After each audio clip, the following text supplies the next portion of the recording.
This project has two objectives. One, to discover personal biases about placemaking and create a design that centers people with place.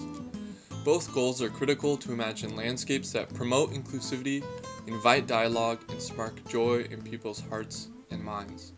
This video divides into 4 segments. Part 1, discovering personal biases. In this exercise, I painted 10 places sacred to me and analyzed their physical and metaphysical qualities. I was inspired by the introspective drawing exercise outlined by Randolph Hester in his book, Inhabiting the Sacred in Everyday Life. This insight allows me to recognize when I design with bias and is a basis for empathizing with others' placemaking values. Part 2, selecting a site. Vallejo is selected for several reasons. 1, it has the lowest per capita income in the Bay Area. It is also one of the most diverse cities in the United States, with African Americans, Asians, Caucasians, and Hispanics, each making up a quarter of the population. Thirdly, Vallejo experiences nearly double the number of violent crimes compared to the national average. As a result of these factors, Vallejo provides a testing ground for inclusionary design and the opportunity to help historically disadvantaged communities. In Vallejo, City Park was chosen because of its history as Vallejo's community center. In the 1906 San Francisco earthquake, City Park housed a tent city for bedraggled refugees. It represented community, hope, and democracy. After the 1920s, the park went into decline and a tennis court replaced its democratic lawn. During the Great Depression, the maintenance budget for the park was cut and it fell into disrepair. This lack of budget has persisted since the end of World War II. Despite this downfall, the park still has fantastic contextual adjacencies, including an existing Veterans Hall, single-family housing and higher density apartments, and commercial corridors to its north and east borders. Additionally, the park is the location of the annual cultural celebration, Unity Day, where Vallejo recognizes its diverse cultures through a festival. Part 3, Site Analysis. The most important pragmatic site analysis factors are topography, sun and shade, and vegetation. The site is relatively flat, except for 2 steep berms on the north and west faces of the park. These berms used to comprise a grand lawn, but were removed when the tennis court was added. They are problematic because they cut off the public street from the park.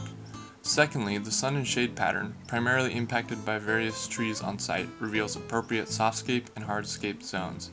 Finally, the park's greatest asset is its tree canopy, with a quarter of the trees being over 115 years old.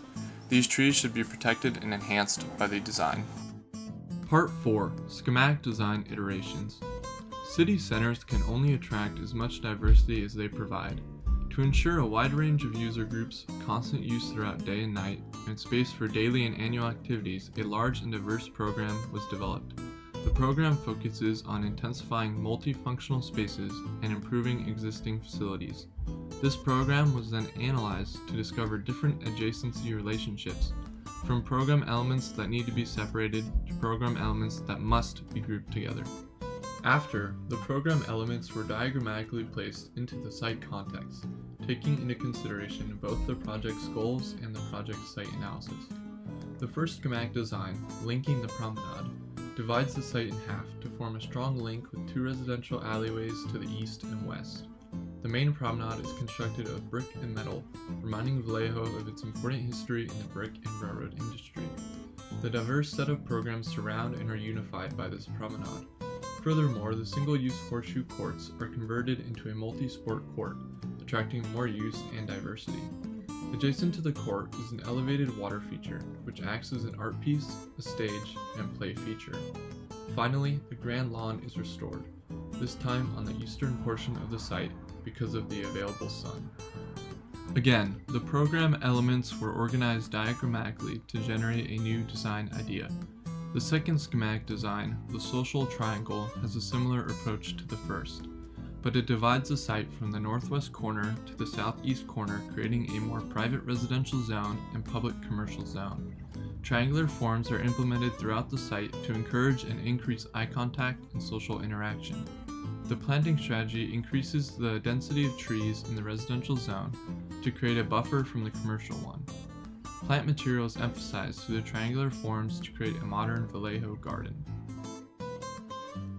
One final reorganization of the program elements generated the third and final schematic design. Dubbed the Assembly, this design is organized by a central sunken courtyard and stage inspired by the Miwok, whereby the rest of the design organically radiates from and leads to. 3 6-foot mounds provide spatial complexity and provide prospect on a variety of activities. They also pay homage to the amorphous wetlands of Vallejo's ecological past. Finally, a playground allows children to explore and learn more about their natural surroundings. And that concludes Part 4. With the sensitive placed approach design, City Park can renew itself as Vallejo's city center, as long as designers remain diligent in putting aside their own biases and listen carefully to the communities they design for. The future for landscape architects is positively optimistic.